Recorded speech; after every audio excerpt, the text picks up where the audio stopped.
और आइए अब शुरुआत करते हैं लोकल टू ग्लोबल। हरियाणा के नूह में ब्रजमंडल यात्रा के दौरान हिंसा, उपद्रवियों ने 40 से ज्यादा गाड़ियां फूंकी, पुलिस पर भी किया पथराव। नूह में हिंसा के दौरान फायरिंग में 2 होमगार्ड जवान शहीद, पथराव में 20 पुलिस वाले घायल। हिंसा के दौरान मेवात के डीएसपी सज्जन सिंह के सिर में आई गंभीर चोट, Gurugram crime branch inspector Anil के पेट में लगी गोली। उपद्रवियों ने नूह के साइबर थाने पर हमला किया, बाहर खड़ी गाड़ियों में आग लगा दी, पुलिस कर्मियों को जान बचाकर भागना पड़ा। मेवात में कस्बे नगीना और फिरोजपुर झिरका में भी उपद्रवियों ने कई जगहों पर आगजनी की और तोड़फोड़ की। गुरुग्राम के सोहना तक पहुंची हिंसा की आग, उपद्रवियों ने कई दुकानों और गाड़ियों को आग के हवाले कर दिया। हिंसा के बाद नूह के अलावा गुरुग्राम, रेवाड़ी और फरीदाबाद में धारा 144 लागू। नूह जिले में 2 अगस्त तक इंटरनेट बंद।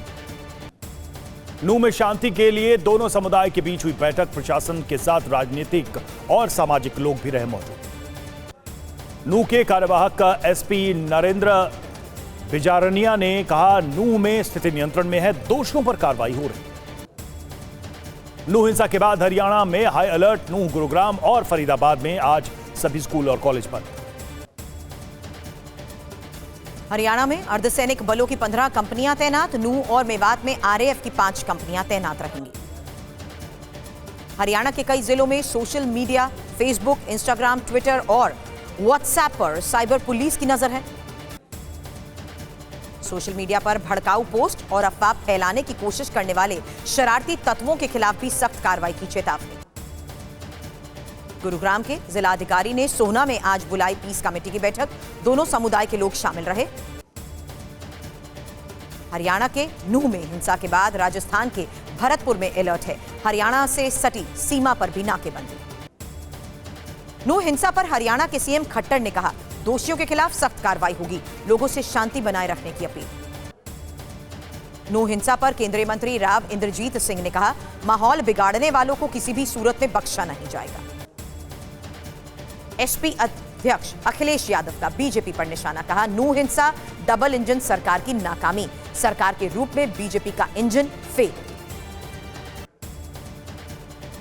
रूस की राजधानी मॉस्को में फिर ड्रोन अटैक, सरकारी बिल्डिंग को बनाया गया निशाना, 3 दिनों में दूसरी बार ड्रोन हमला। मॉस्को में ड्रोन अटैक के बाद इमरजेंसी सर्विसेज एक्टिव, एयरपोर्ट को बंद किया गया, मेयर का एक ड्रोन मार गिराने का दावा। ड्रोन हमले में सरकारी इमारत की 17वीं मंजिल क्षतिग्रस्त। ड्रोन अटैक को रूस ने आतंकी हमला बताया। मॉस्को अटैक के बीच ज़ेलेंस्की का बड़ा बयान, बोले 10 साल भी जिंदा नहीं रहेंगे पुतिन, रूस यूक्रेन पर कब्जा करने में नाकाम। कुपियांस्क में यूक्रेन के ZVO स्काउट्स ने दुश्मन के हमलों को रोका, रूसी सेना पर की बमबारी, दुश्मनों के टैंक को उड़ाया। रूस के टैग्नोग्रोव में अभी भी इमरजेंसी लागू, विस्फोटक का स्थल से हटाया जा रहा मलबा, हमले में घायल हुए थे 22 लोग। रूस का दावा, संघर्ष क्षेत्रों से 7 लाख से ज्यादा बच्चों को निकालकर रूस शिफ्ट किया गया। रिपोर्ट में दावा, अधिकांश लोग अपने माता पिता और अन्य रिश्तेदारों के यहाँ पहुंचे। रूस का मॉस्को हमले का प्रतिरोध जारी। कीवी में रूस का बड़ा मिसाइल अटैक, 5 की मौत, 53 जख्मी, 10 साल के एक बच्चे की मौत। डोनेस्क में एक गांव में रूस का बड़ा हमला, रूसी बमबारी में पूरा गांव जमींदोज, बड़ी संख्या में यूक्रेनी सैनिकों की मौत।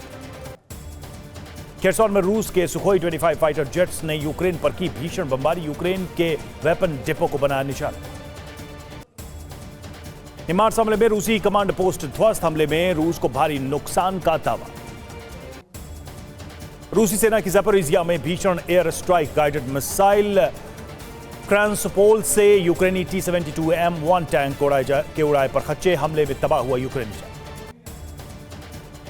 महाराष्ट्र के ठाणे में दर्दनाक हादसा हुआ, तो लॉन्चर गिरने से 16 लोगों की मौत, 3 घायल। एसपी के मुताबिक समृद्धि हाईवे पर लॉन्चर गिरने से चपेट में आए मजदूर और दूसरे लोग, मलबे में 5 से 6 लोगों के दबे होने की आशंका। करीब 200 फीट से क्रेन गिरने के बाद चीख पुकार मच गई, मौके पर राहत और बचाव का काम जारी। और आज लोकसभा में पेश होगा दिल्ली संशोधन बिल, गृह मंत्री अमित शाह पेश करेंगे दिल्ली सेवा बिल, अधिकारियों के ट्रांसफर पोस्टिंग से जुड़ा है बिल। आज पुणे का दौरा करेंगे पीएम मोदी। मेट्रो ट्रेन को हरी झंडी दिखाएंगे। विकास परियोजनाओं का उद्घाटन और शिलान्यास भी होगा। पीएम मोदी और शरद पवार आज पुणे में मंच साझा करेंगे। पीएम को लोकमान्य तिलक पुरस्कार से सम्मानित करेंगे शरद पवार। पीएम मोदी ने एनडीए सांसदों की पहली बैठक में करीब आधे घंटे दिया भाषण। पीएम ने कहा, चुनाव तक अपने अपने क्षेत्र में बने रहें सांसद। पीएम मोदी ने एनडीए सांसदों से कहा, अगले 6 महीने तक लोकल विषयों पर ही फोकस करें। ट्विटर और सोशल मीडिया पर काम का प्रचार करें। विपक्ष गठबंधन पर पीएम मोदी ने कहा, यूपीए का नाम बदलकर इंडिया रख देने से इसके पुराने कार्यकाल के पाप नहीं छुप सकेंगे। उत्तराखंड के सीएम पुष्कर सिंह धामी ने दिल्ली में पीएम मोदी से मुलाकात की।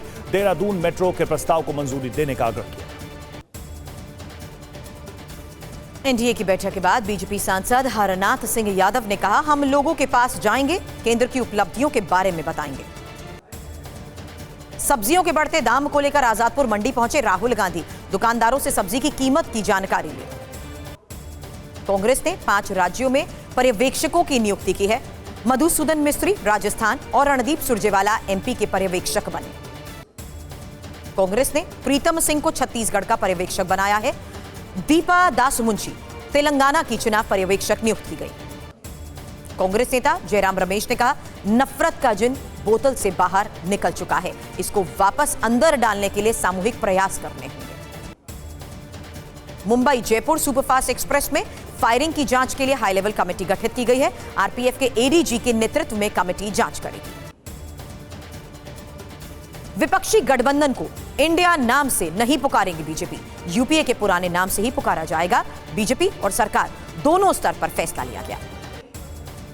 राज्यसभा में मणिपुर पर अल्प चर्चा को मंजूरी। मंत्रियों और खड़गे से मिले राज्यसभा से सभापति जगदीप धनखड़।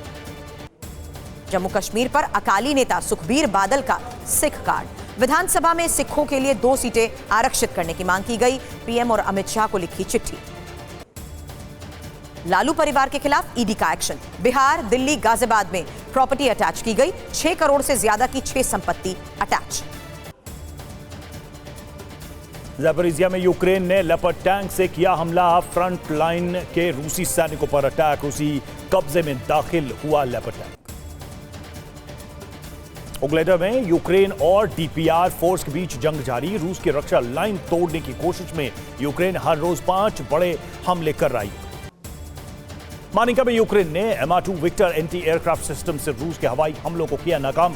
यूक्रेन के 15 से ज्यादा ड्रोन आसमान में किए ध्वस्त। सैटेलाइट इमेज से गैराज में न्यूक्लियर वॉरहेड के साथ दिखी स्कंदर मिसाइल की खेप। स्कंदर मिसाइलों से कीव पर एटमी स्ट्राइक संभव। डोनेट्स्क से लुहांस्क तक नए हथियारों की सप्लाई तेज। रूस ने ब्रियांस्क के रास्ते ट्रेन के जरिए हथियारों की डिलीवरी भेजी। ब्रिटिश अखबार संडे एक्सप्रेस की रिपोर्ट से खुलासा, क्रीमिया पर हमले के लिए ब्रिटेन में 2000 यूक्रेनी सेना को दी जा रही है ट्रेनिंग। रूसी फेडरेशन काउंसिल का दावा, यूक्रेन युद्ध को 2024 के लास्ट तक खींचने की कोशिश में अमेरिका के चुनाव में यूक्रेन युद्ध होगा बड़ा मुद्दा। यूक्रेन के काउंटर ऑफेंसिव का जवाब देने में स्कंदर मिसाइलों से दिया। बेलगरोड से खार्किव पर बैक टू बैक दागी स्कंदर मिसाइल।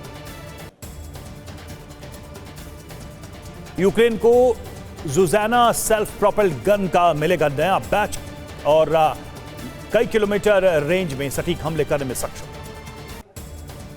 डोनेट्स्क में यूक्रेनी आर्मी की भीषण बमबारी। यूक्रेन की शेलिंग में सिविलियन इलाकों में भारी नुकसान। रूसी फोर्स ने यूक्रेन की मिलिट्री साइट पर स्मर्च MLRS से दागे रॉकेट। बारूदी बौछार में एक बच्चे समेत 7 नागरिक घायल। यूक्रेन के मिसाइल हमलों का जवाब S-300 डिफेंस सिस्टम से दे रहा है रूस। रूसी डिफेंस सिस्टम के काउंटर अटैक में यूक्रेन के कई हमले नाकाम। जयपुर में मुस्लिम महिला को पीटने का वीडियो वायरल हुआ। मानसिक रूप से विक्षिप्त बताई जा रही है महिला। भीड़ ने पुलिस की मौजूदगी में महिला को बुरी तरह पीटा। महिला पर धर्म ग्रंथ के पन्ने जलाने के आरोप थे। महिला से बेरहमी का यह वीडियो 20 जुलाई का बताया जा रहा है। पुलिस ने मामले में 7 आरोपियों को गिरफ्तार भी किया है। ट्रेन फायरिंग में मारे गए 4 लोगों के शव मुंबई के जेजे हॉस्पिटल लाए गए। जेजे हॉस्पिटल में पोस्टमार्टम होगा। 4 लोगों की हत्या के आरोपी आरपीएफ कांस्टेबल चेतन की आज कोर्ट में पेशी। चेतन पर धारा 302 आर्म्स एक्ट के तहत भी केस दर्ज। बिहार के छपरा में बदमाशों ने पुलिसकर्मी को गोली मारी। घायल पुलिसकर्मी हॉस्पिटल में एडमिट, हालत स्थिर। लखीमपुर खीरी के दूधवा टाइगर रिजर्व में बाघों का कुनबा बढ़ा। बाघों की संख्या 153 के पार हुई। टाइगर रिजर्व में दुधवा 5वें स्थान पर है।